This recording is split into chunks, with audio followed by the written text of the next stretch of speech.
SC రిజర్వేషన్ల వర్గీకరణకు ఆమోదముద్ర తెలిపిన చంద్రబాబు నాయుడికి ప్రభుత్వం తన నిర్ణయాన్ని ఉపసంహరించుకోవాలని ఎస్సీ రిజర్వేషన్ వర్గీకరణ వ్యతిరేక పోరాట సమితి నాయకులు డిమాండ్ చేశారు. మాల మాదిగల మధ్య చిచ్చు పెట్టేందుకు వర్గీకరణ అంశాన్ని తెర మీదకు తీసుకువచ్చారని మండిపడ్డారు. ఎస్సీ వర్గీకరణకు వ్యతిరేకంగా పోరాట సమితి ఆధ్వర్యంలో శుక్రవారం రాజమండ్రి నగరంలో నిరసన ప్రదర్శన నిర్వహించి ప్రభుత్వానికి సీఎం చంద్రబాబుకు వ్యతిరేకంగా నినాదాలు చేశారు. తొలుత గోకవరం బస్టాండ్ వద్ద ఉన్న అంబేద్కర్ విగ్రహానికి నాయకులు పూలమాలలు వేసి నివాళులర్పించారు. ఇక అనంతరం పోరాట సమితి నాయకులు ఇసుకపట్ల రాంబాబు మాట్లాడుతూ ఎస్సీ వర్గీకరణ అంబేద్కర్ రాజ్యాంగ స్ఫూర్తికి సహజ సూత్రాలకు విరుద్ధమని అన్నారు. తెలంగాణ ఆంధ్రప్రదేశ్ ప్రభుత్వాలు ఓటు బ్యాంకు రాజకీయాలకు మానుకోవాలని హితవు పలికారు. వర్గీకరణ నిర్ణయాన్ని ఉపసంహరించుకోవాలని, లేకుంటే ఉద్యమాన్ని ఉధృతం చేస్తామని రాంబాబు హెచ్చరించారు. మరి బాబ్జీ మాట్లాడుతూ ఏపీ అసెంబ్లీ తీర్మానం సహజ సూత్రాలను విరుద్ధమని విమర్శించారు. ఇది మాలా మాదిగల మధ్య చిచ్చు పెట్టే కుట్ర అని మండిపడ్డారు. ప్రజల మనోభావాలను గౌరవించుకున్న వర్గీకరణ చేయడం తగదని హితవు పలికారు. ఏకసభ్య కమిషన్ గ్రామాలలో సరిగ్గా అధ్యయనం చేయకుండా ప్రభుత్వానికి నివేదిక ఇవ్వడం, ఇక దీనిపై కూటమి ప్రభుత్వం వర్గీకరణకు ఆమోదముద్ర వేయడం సమంజసం కాదని అన్నారు. పట్నాల విజయ్ కుమార్ మాట్లాడుతూ వర్గీకరణ నిర్ణయాన్ని వెనక్కి తీసుకోవాలని డిమాండ్ చేశారు.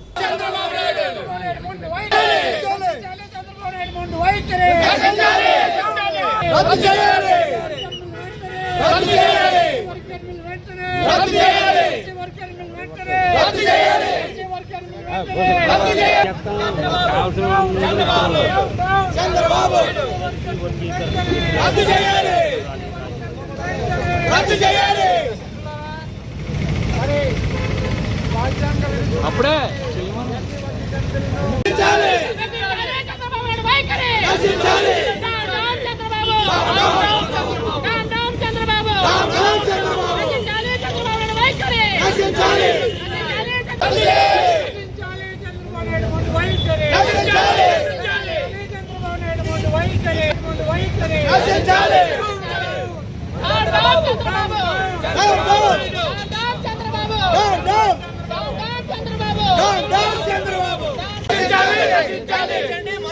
చంద్రబాబు ముందు వైఖరి పీడిత కులాల ఐక్యత, అంబేద్కరిజం, పీడిత కులాల ఐక్యత, మనువాదైన చంద్రబాబు ముందు వైఖరి, మనువాదులైన చంద్రబాబు ముందు వైఖరి, అంబేద్కరిజం, పీడిత కులాల ఐక్యత, మనువాదైన చంద్రబాబు ముందు వైఖరి,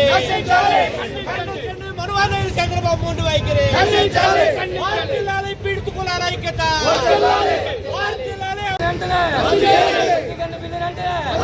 చంద్రబాబు చంద్రబాబు చంద్రబాబు చంద్రబాబు చంద్రబాబు చంద్రబాబు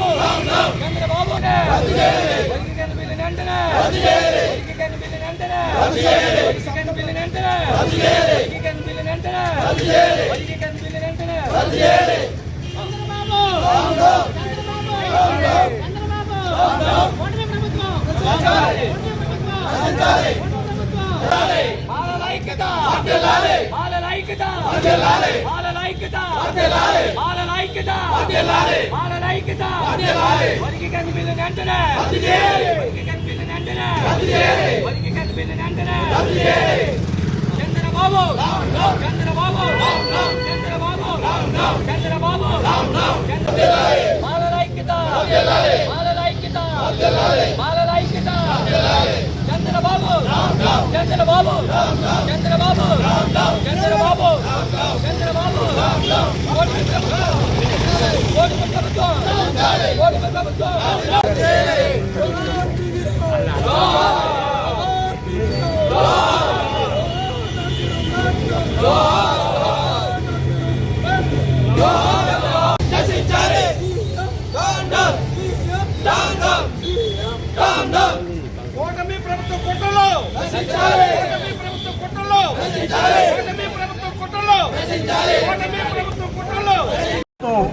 నిన్న అసెంబ్లీలో ఎస్సీ ఉపవర్గీకరణ ఇచ్చిన బిల్లుని తీవ్రంగా వ్యతిరేకిస్తూ ఇది రాజ్యాంగ విరుద్ధం, సహజ సూత్రాలు కూడా వ్యతిరేకమని ఆర్టికల్ 341లో క్లియర్గా ఉండగా కూడా కావాలని ఎస్సీల మధ్య చిచ్చు పెట్టి లబ్ధి పొందాలని ఉద్దేశంతో చంద్రబాబు నాయుడు కూటమి ప్రభుత్వం చర్యలు తీసుకుంది. ఇది రాజ్యాంగ విరుద్ధం, సుప్రీంకోర్టు తీర్పుకు వ్యతిరేకం కాకుండా ప్రజల యొక్క మనోభావాలు అదేవిధంగా వన్ మ్యాన్ కమిషన్ ఆయన సొంత మనిషిని వేసుకుని కనీసం జిల్లాలు కూడా తిరగకుండా గ్రామాలు తిరగకుండా అభిప్రాయ సేకరణ లేకుండా తప్పుల లెక్కలు చూపించి ఆయన యొక్క ఈ వర్గీకరణ చేయాలనే ఉద్దేశంతో తీర్మానం చేశారు. ఈ తీర్మానం వెంటనే రద్దు చేసుకోకపోతే మాత్రం దేశవ్యాప్తంగా ఇప్పటికే మాదిగ ఎంపీలు ఎమ్మెల్యేలు అదేవిధంగా బహుజన్ సమాజ్ పార్టీ మాయావతి గారు ఆజాద్ పాస్వాన్ గారు అబ్బాయి అందరూ కలిపి తీవ్రంగా వ్యతిరేకించారు.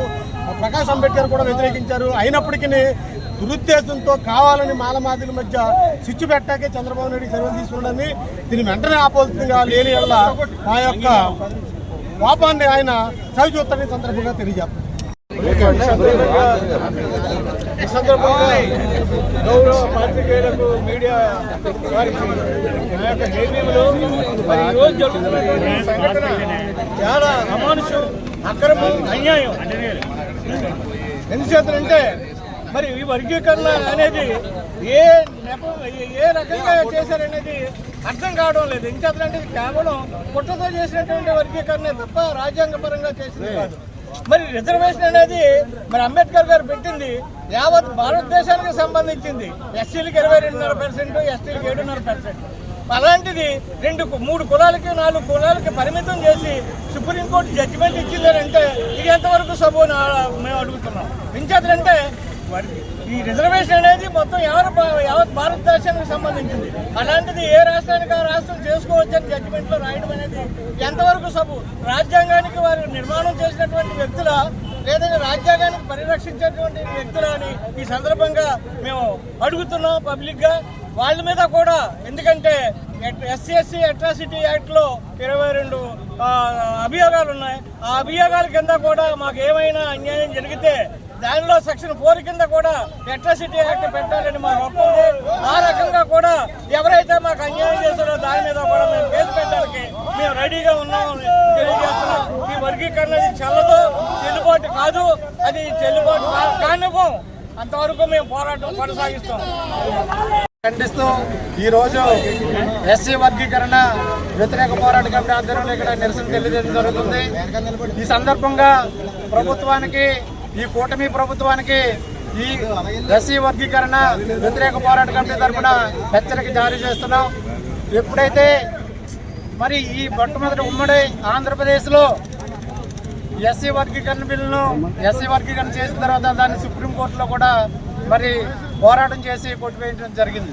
అటువంటి 5 జడ్జీలతో ఇచ్చినటువంటి ఈ ధర్మాసనం ఇచ్చినటువంటి తీర్పును మరలా ఈ కుల రాజకీయం, మత రాజకీయాలతో పవర్లోకి వచ్చినటువంటి బీజేపీ ప్రభుత్వం ధర్మాసనం ఇచ్చినటువంటి తీర్పుని తిరగరాయించి ఈ యొక్క దుర్మార్గానికి పాల్పడింది. కాబట్టి ఎన్డీఏ ప్రభుత్వం వ్యతిరేకిస్తున్నాం, హెచ్చరిస్తున్నాం. ఎన్డీఏ ప్రభుత్వం ఈ ఓటు బ్యాంక్ రాజకీయాలను మానుకుని ఈ వర్గీకరణ బిల్లును తక్షణం రద్దు చేసి మరి యథాతథంగా ఉమ్మడి ఎస్సీ రిజర్వేషన్ను అమలు చేసే విధంగా చర్యలు తీసుకోవాలని చెప్పేసి ఈ సందర్భంగా మరి హెచ్చరిస్తున్నాం. లేని పక్షంలో ఈ యొక్క ఉద్యమాన్ని ఉధృతం చేసి ఈ పాలక పక్షాలని గద్దె దింపడానికి ఖచ్చితంగా ప్రయత్నిస్తామని చెప్పేసి హెచ్చరిక చేస్తున్నాం. కాబట్టి ఈ యొక్క అన్యాయమైనటువంటి రాజ్యాంగ విరుద్ధమైనటువంటి ఈ ఎస్సీ వర్గీకరణ బిల్లును ప్రభుత్వం ఇప్పటికైనా కూటమి ప్రభుత్వం కళ్ళు తెరిచి విరమించుకోవాలని చెప్పేసి ఈ సందర్భంగా మేము హెచ్చరిస్తున్నాం. వర్గీకరణ బిల్లుపై దాన్ని తీవ్రంగా ఖండిస్తున్నాం. ఏదైతే ఎన్డీఏ కూటమి ఉందో ఆ తీర్పుని వెంటనే ఆమోదాన్ని వెంటనే వెనక్కి తీసుకోవాలని చెప్పేసి తీవ్రంగా హెచ్చరిస్తున్నాం. ఎందుకంటే సుప్రీంకోర్టు తీర్పుని పెట్టి ఈ 2 రాష్ట్రాలకే పరిమితం అవుతుందా? తీర్పును వంకబెట్టి కేవలం ఆంధ్రప్రదేశ్, తెలంగాణలో వర్గీకరణ చేసే మార్గాన్ని ఆ తీర్పును పెట్టి వంకతో చేస్తారు తప్ప అది సుప్రీంకోర్టు తీర్పు కూడా ఈ రిజర్వేషన్లకు వ్యతిరేకం. అది ఎందుకంటే ఈరోజు చంద్రబాబు నాయుడు కానీ పవన్ కళ్యాణ్ కానీ మాటలు అసెంబ్లీలో చూస్తుంటే చాలా ఆశ్చర్యపడుతుంది. అసలు వీళ్ళకి రాజ్యాంగం అనేది ఉందా? రాజ్యాంగం ఉన్నది ఈ గవర్నమెంట్ ఏర్పడ్డానికి భారతదేశంలో రాజ్యాంగం ద్వారా ఏర్పడిన గవర్నమెంట్ ఈరోజు రాజ్యాంగాన్ని హేళన చేస్తూ మాట్లాడుతున్నారు. 2019లో పవన్ కళ్యాణ్ రాజ్యాంగం తిరిగిన పవన్ కళ్యాణ్ ఈరోజు రాజ్యాంగ వ్యతిరేకంగా అసెంబ్లీలో మాట్లాడడం చాలా దారుణం. పవన్ కళ్యాణ్ వీరేదో 163 సీట్లు వచ్చాయని వీరు ఇష్టం మాట్లాడుతున్నారు. గుర్తించుకోండి, 151 సీట్లు వచ్చిన జగన్మోహన్ రెడ్డికి 11 సీట్లు పరిమితి చేసాం. 163 వచ్చిన వాళ్ళకి మీ జీరో చేస్తామని చెప్పేసి మేము హెచ్చరిస్తున్నాం. ఎట్టి పరిస్థితుల్లో ఈ వర్గీకరణ తీర్పును బిల్లును వెనక్కి తీసుకోవాలని చెప్పేసి మా ప్రధాన డిమాండ్.